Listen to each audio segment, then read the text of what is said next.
So next theories are cognitive theories in therapies. So while behavior is focused on increasing or decreasing or eliminating certain behaviors, they do not focus on thoughts or cognitions that were involved in these behaviors. So these theories or therapies are involved in changing what your thoughts so that the behavior is modified. So the name that rings when you say cognitive therapy is Aaron Beck and Albert Ellis. So Albert Ellis proposed the rational emotive therapy, and cognitive behavioral therapy was proposed by Aaron Beck. So cognitive theorists said that there's a dynamic interplay between individuals and the environment, and so thoughts come before feelings and actions. So when you drive a car and there's somebody going very slow in front of you, what may be your actions? Sometimes you feel like, oh my God, what's this person is doing? I might say something verbally. Sometimes I will honk. Sometimes I can, whenever I get a chance, I just pass him and look at him and then go. So what came into my mind during that time? Maybe I was thinking, I am late. Maybe I'm thinking, why is that man doing? Is he trying to slow me down? Or sometimes we don't make that association, and then when I looked at the person, I realized, oh, maybe he was just a 80-year-old man or 70-year-old man. And I'm like, oh my God, he was a very elderly man. And my thoughts changed completely. And right now I'm thinking, oh, why did I feel that way? He was just trying to reach the grocery store, or maybe he's trying to go to the hospital. My complete thought changed in that moment when I realized that. See, so the thoughts is always there before you do some actions or behavior. So this cognitive theorists are trying to understand what's the cognitions in your mind and what can be changed so that your the schemas in your mind can be altered so that your behaviors changes. So thoughts about the world and our place in it are based on our unique perspectives, which may or may not based on the reality. So the reality may be different, but in our mind we are thinking, okay, he does not like me, he does not like me, that's why he's behaving that way. But out of the contrary, we are not thinking maybe he's doing because he's tensed himself, or maybe my husband is tense at the work, that's why he's acting not good with me. So there are different thoughts which may be real or unreal, but it influences our behavior. So first cognitive theory we are looking at is rational emotive behavior therapy by Albert Ellis. So Albert Ellis also thought past experiences does have an effect, but he said we cannot change the past. We can only focus on today and how we can change that particular behavior today. So he said there are cognitions and negative beliefs, and these irrational beliefs can be changed. Your consequence or your behavior would be different. For example, he said there are three processes like ABC: activating event, a belief, and consequence. So if you get an invitation to a birthday party, your belief can be, I love parties, I like to enjoy the party, I get to meet people, and so if you have that thought, the consequence or your behavior would be you will enjoy the party and everybody will have a good time and you feel good. Whereas if your thought was, I hate parties, I don't like to meet anybody, they are trying to make fun of me, or they're just inviting me to get a gift, you would not enjoy the party, right? So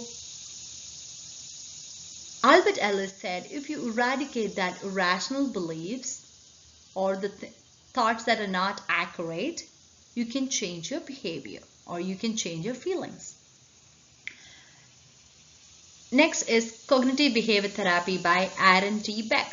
Aaron Beck, he said that he looked at people with depression, and he understood that depression and anxiety and other symptoms, people have some negative thinking or negative assumption about themselves. If these negative assumptions can be changed, their behavior could be altered.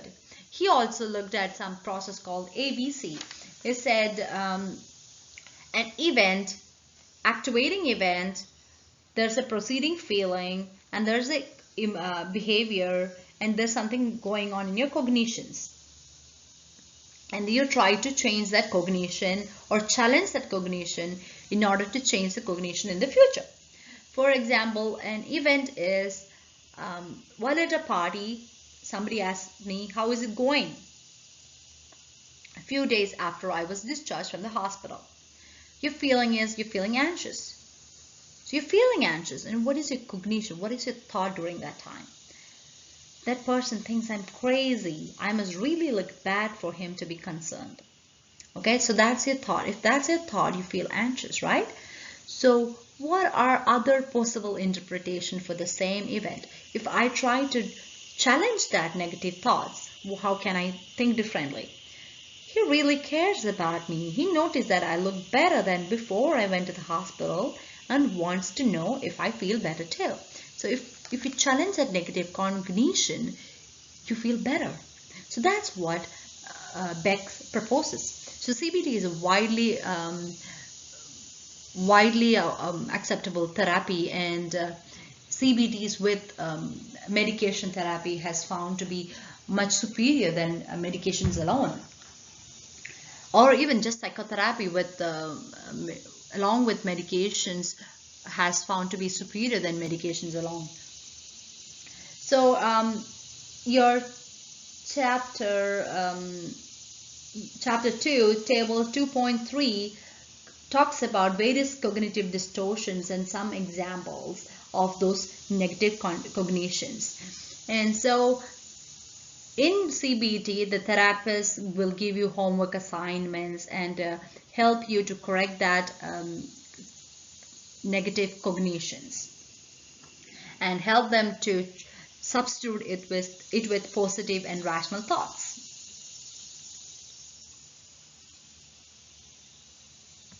Now let's look at humanistic theories. So in 1950s, humanistic theorists looked at the psychoanalytical theories and behavioral theories, and they said these are dehumanizing. They do not believe in the human's potential. So humanist theorists said human has the inherent potential to be the best, and they said we have a free will and we have the human potential to reach self-actualization. So according to Abraham Maslow, who is known as the father of humanistic psychology, he criticized other therapies for focusing on the humanity's weakness and not on the strengths of the person. So he contended that the focus of psychology must go beyond the experiences of hate, pain, misery, guilt, and conflict to include love, compassion, happiness, exhilaration, and well-being. So his focus was on the strengths of human. So according to theory of human motivation by Abraham Maslow, human beings are active participants in life, striving for self-actualization. And when the lower needs are met, higher needs are able to emerge. So he divided the needs into various hierarchy.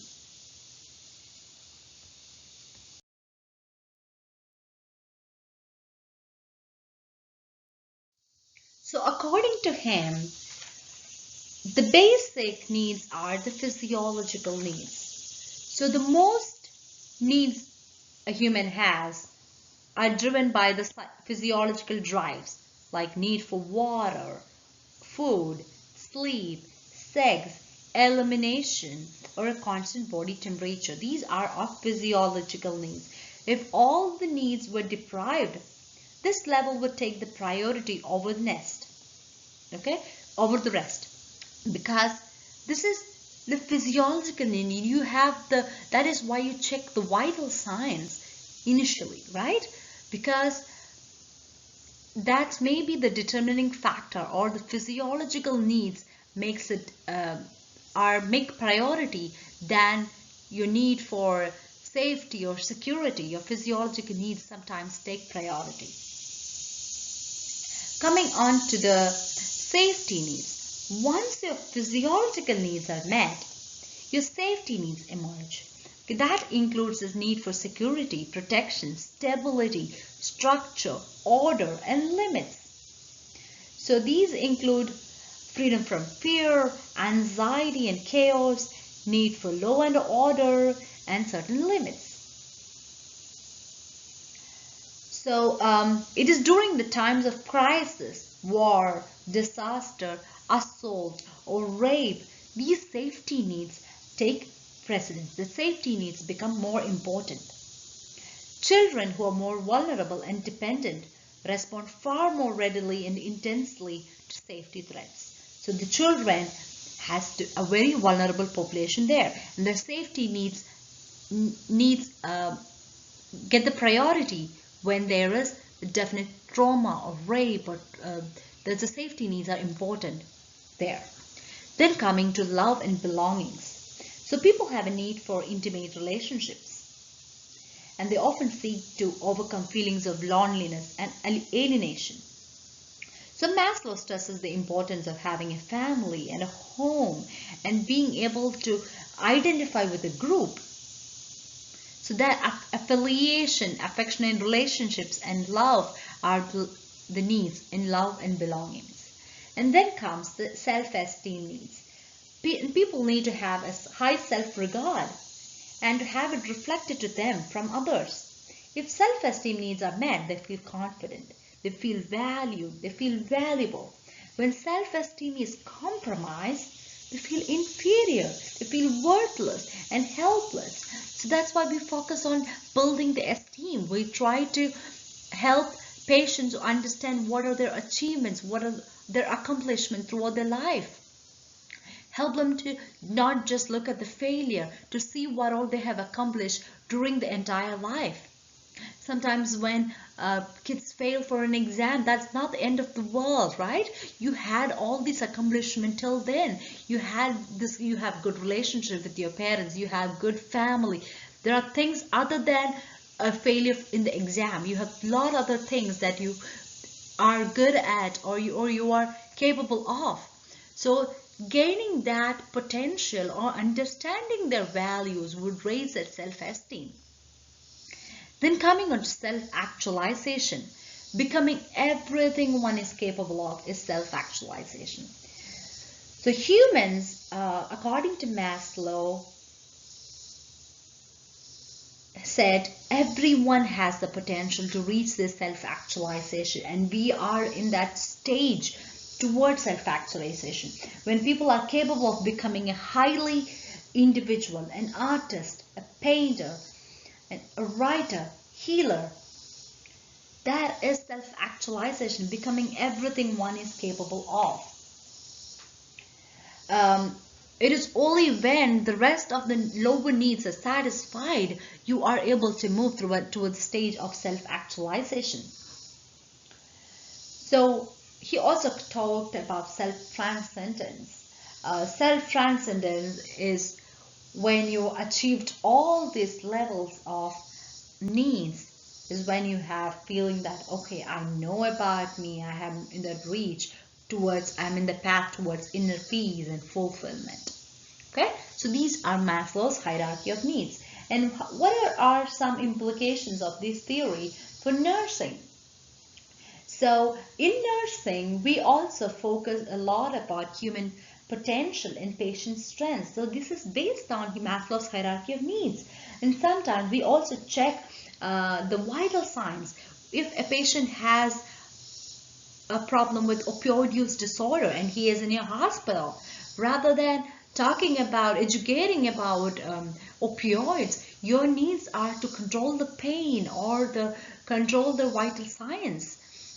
So that meeting of the needs of the patient during that time would enable the patient to move from that stage towards the higher levels.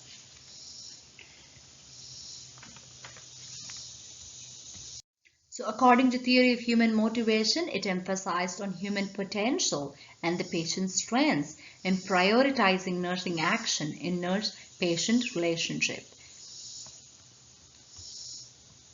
moving on to biological theories and therapies. So according to biological theories, it's the model called the medical model of mental illness.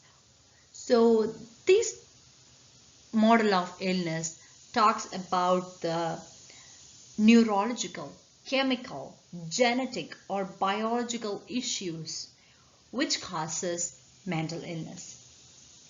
So here is the focus on the biological therapies to treat these biological issues. So how can we treat biological issues? By using psychopharmacological therapy or using brain stimulation therapies. So the biological model focuses on the neurological, chemical, biological, and genetic factors that causes the illness. And they also study how the body and the brain interact, create emotions, memories, and perceptual experiences. The biological model also considers the role played by social, environmental, cultural, and economic factors in the development and treatment of mental disorders. So the implications of the biological model is that we have to have a good quality of therapeutic relationship with the patient, and we should understand the patient's perspective, and we should understand that every aspect of a patient we are communicating to facilitate recovery. Each aspect of patient relationship we are facilitating recovery of a patient. So biological therapies include psychopharmacology and brain stimulation therapy. Psychopharmacology, with the invention of chlorpromazine, the medication has rapidly evolved and discovered, and we're still learning new novel approaches to treat schizophrenia and depression. So various medications are still being studied for treating various psychiatric disorders. And then is brain stimulation therapies.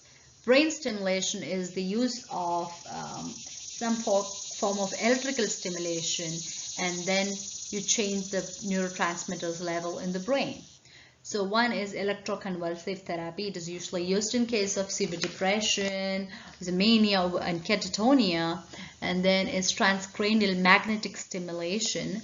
That is also used, FDA approved for the treatment of depression.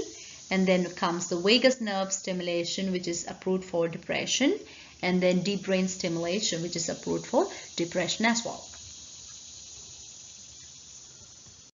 Then comes the developmental theories.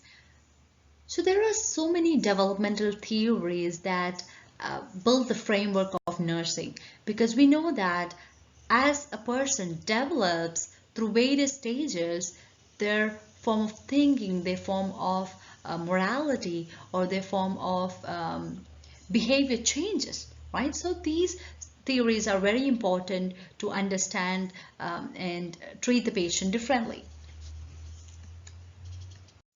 So let's start with the theory of cognitive development by Jean Piaget. So according to Jean Piaget, he observed children and their intelligence, and he identified that younger children could not score the same score of older children on a Binet intelligence test, because he used to work in a school run by Alfred Binet, and the Binet developed this Binet intelligence test, and Jean Piaget used to administer these tests to students, and he learned that children think so much different than older children and adults, which made him to develop this theory of cognitive development.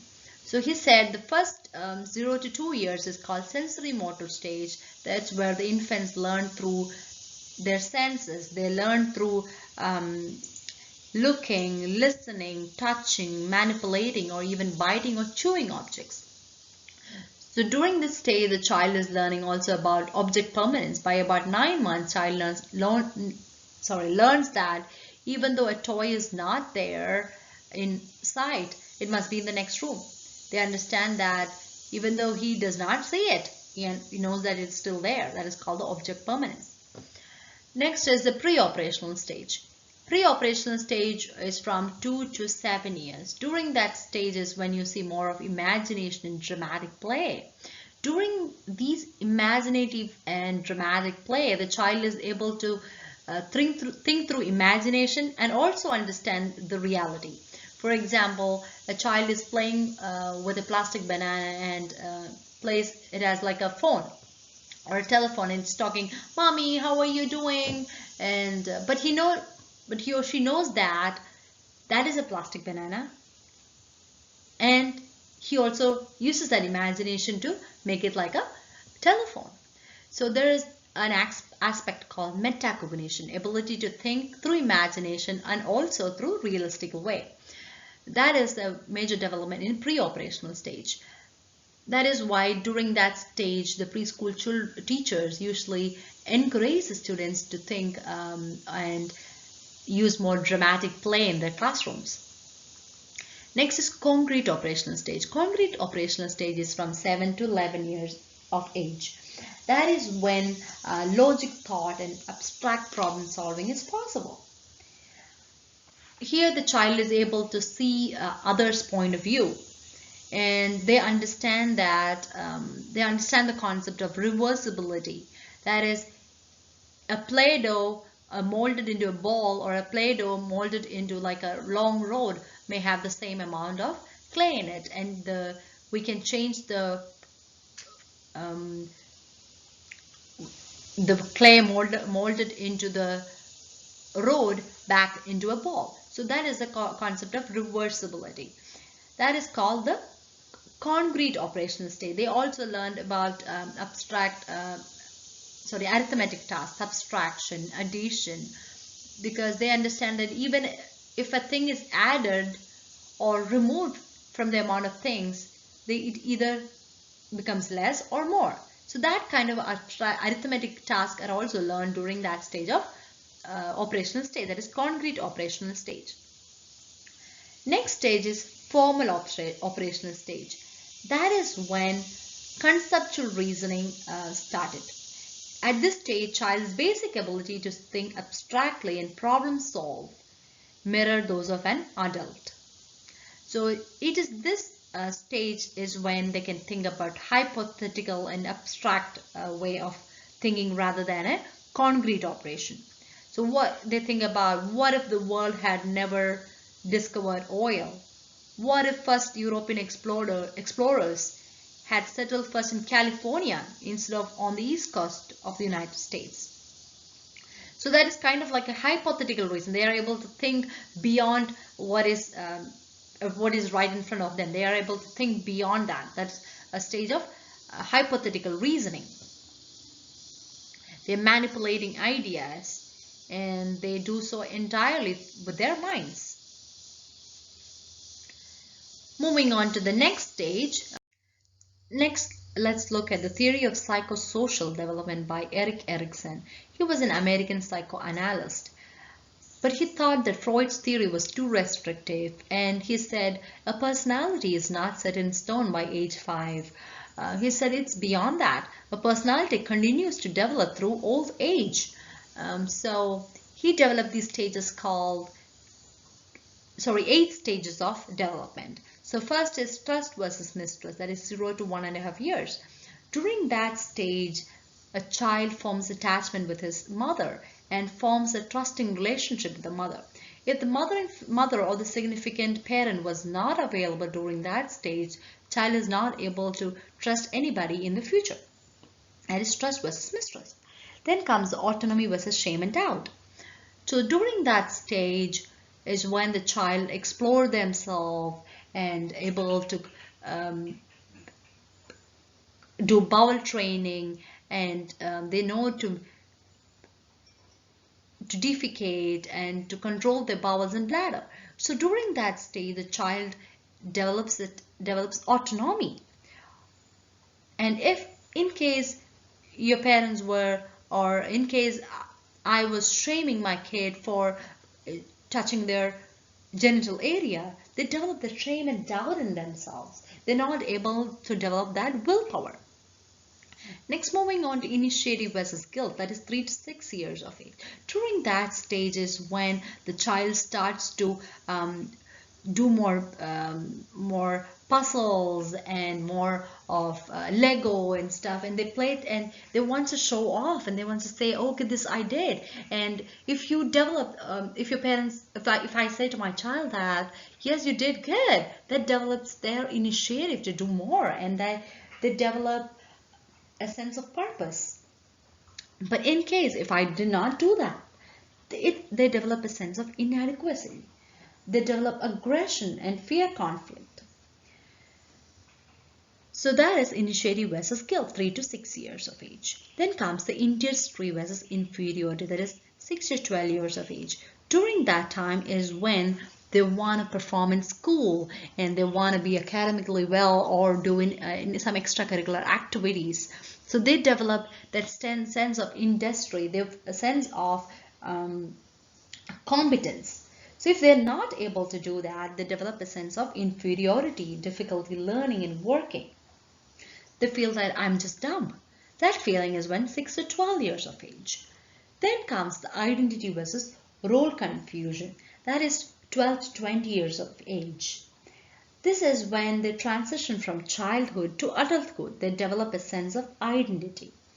So they identify themselves, okay, I want to be an engineer, I want to be an exercise therapist, I want to be a nurse, I want to be an ICU nurse, I want to be a trauma nurse. That is what I want to. That is my identity. So otherwise, if they don't have that, if they don't reach that development, it leads to role confusion. I don't have an identity. What would I be? What should I be? That creates a role confusion. That is 12 to 20 years of age. And 20 to 35 is intimacy versus isolation. During that stage is when you make intimate bonds of love and friendship. It is ability to love deeply and commit oneself to another person is the stage of intimacy.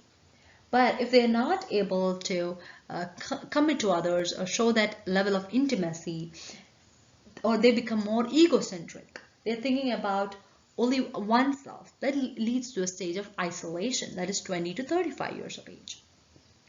Next is generativity versus self-absorption. That is 35 to 65 years of age.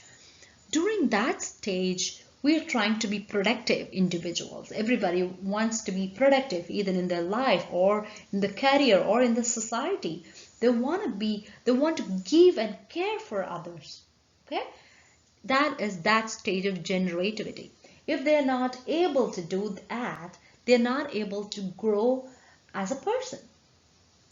They feel that I don't want to be around people. They're only egocentric. They're only thinking about themselves. That leads to self-absorption. That is 35 to 65 years of age. Then is integrity versus despair. That is 65 years and beyond. That is looking back at their life and accepting the meaning of the life. If they feel fulfilled, or they feel that I have led a happy and productive life at that stage, I still have a plenty to give. That is a sense of integrity, ego integrity. Whereas the other, it is ego despair. If they're not able to look back at the life and feel that I'm ready to, I have done a productive life, I am ready to give more, it was a waste of my life, and I'm dissatisfied with the life. That is the ego despair. So Erik Erikson said everybody goes through these 8 stages of development. So another theory is theory of object relations by Margaret Mahler. According to Margaret Mahler, she believed that past relationship influence the sense of self, and it also determines the nature and quality of present relationships. So the theory of object relations, that object refers to the mother or the significant person or significant caregiver during the childhood period.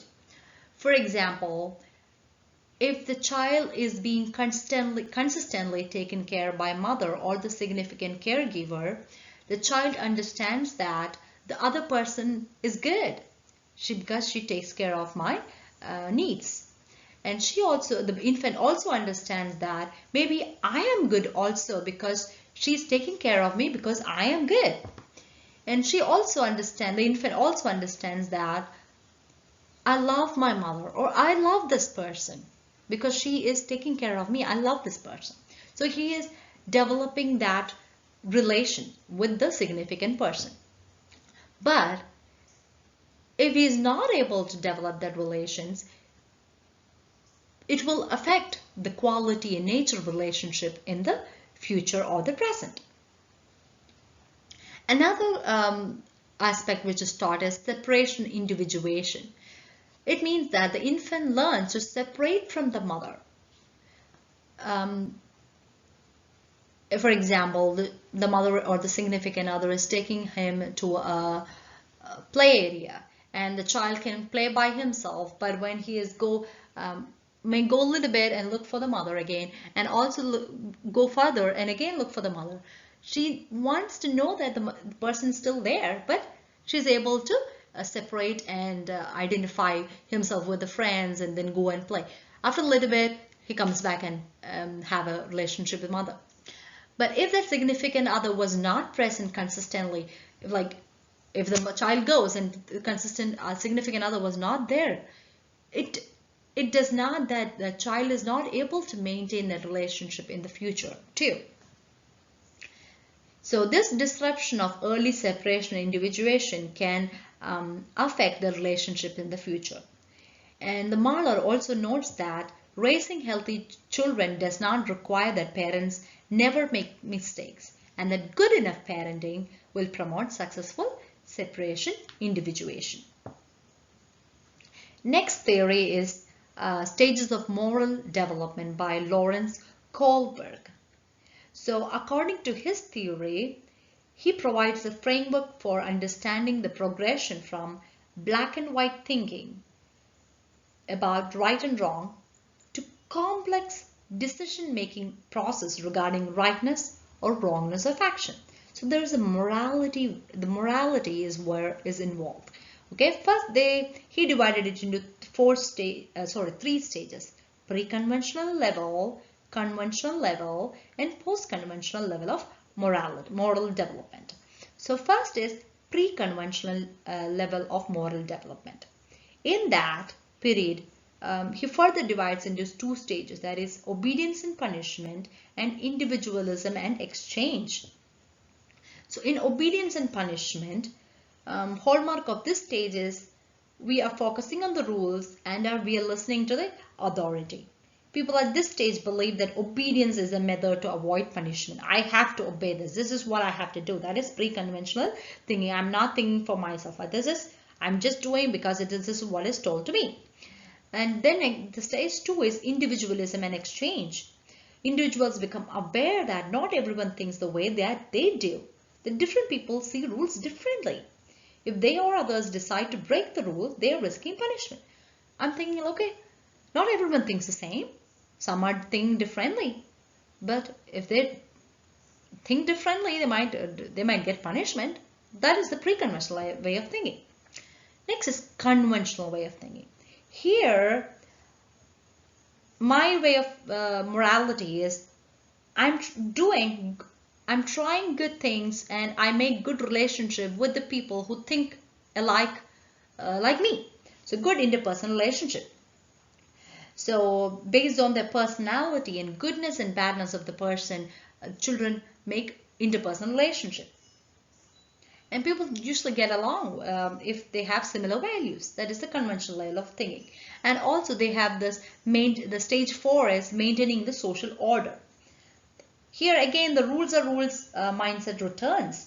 And it is the reasoning behind is not just to avoid punishment, because they also think about the broader view of society. They think that it is for the harmony. We are following the rules to maintain harmony and social order. That is the conventional way of thinking. Next is post-conventional way of thinking. That is for stage 5 and stage 6. There's stage 5 is social contract and individual rights. People in stage 5 believe that social order is important and the social order must be good. Yeah, they believe that social order is good, but the social order must be good. For example, if the social order is corrupt, then the rules have to be changed. Okay? That's when they want, like, okay, I have this duty and I have to advocate for others who are not able to stand for themselves. That is when the stage 5. Next is universal ethical principles. That is, everyone should be treated equally and fairly. Okay?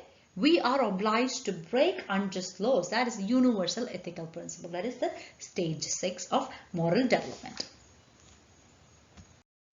Another theory is ethics of care theory. That is developed by Gilligan. Okay, Gilligan and Kohlberg further modified their theory of morality or moral development.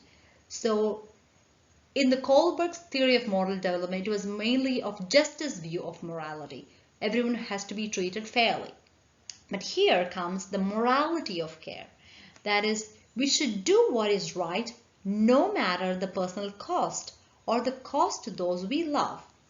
So Gilligan's emphasizes the importance of forming a relationship, banding together, and putting the needs of those for whom we care above the needs of strangers. That is a morality of care. So why do we need all these development theories? We learned about psychosocial development, psychosocial development. We learned about cognitive theories. We learned about morality theories. Why do we need to study all this? Because these theories are required when you do an assessment or when you do a nursing process with a patient. We are identifying which type of interventions are best or most likely effective in different stages of their life, of the individual's life. There are various other theories who made significant contributions to psychiatric mental health nursing. Please look at table 2.8 in your chapter. One important aspect I want to say, important theory in there is the theory of unconditional acceptance by Carl Rogers, because he talked about a person-centered model of psychotherapy where he emphasized the concept of congruence, unconditional acceptance, and empathetic understanding. And Viktor Frankl's existentialism is another important theory where here the focus is beyond the present. They are trying to look at what is the value and the meaning of life. The nurse is listening attentively as the patient describes what it's been like since her daughter died. It helps the patient to identify what's the meaning behind certain events or what is the significance of life, and it's like a future-oriented therapy. Okay, that's the end of this presentation. Which is the audience response question: which theorist most influenced the professional practice of psychiatric nursing? Harry Stack Sullivan, Hildegard Peplow, Erik Erikson, and Ivan Pavlov. So the most influenced would be Hildegard Peplow, because she is also known as the founder of psychiatric nursing. Okay, schemata, automatic thoughts, and cognitive distortions are terms that relate to rational emotive behavioral therapy, cognitive behavioral therapy, operant conditioning theory, or biofeedback. We said automatic thoughts and schemas and stuff in cognitive behavioral therapy. Please again look at the table, I think it is 2.3, to identify various cognitive distortions and how can these cognitive distortions can be changed through CBT.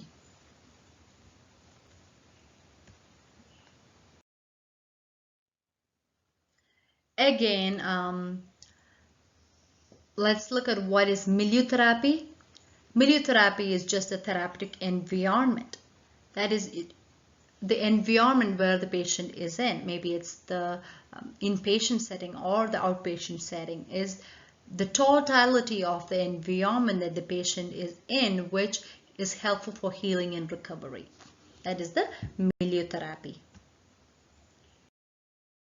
So now we are in the last slide of this presentation, that is family therapy. The main goal of family therapy is to reduce the dysfunctional behavior within the family, to resolve and reduce any intra-family conflicts, to mobilize families' resources, and encourage the family to problem solve through adaptive coping skills, to help or facilitate communication skills within the family, and to help and to heighten the awareness and sensitivity to others' emotional needs within the family, to help family members meet their needs, and strengthen the family's ability to cope with major stressors and traumatic events, and is also trying to integrate the family into the society as a whole.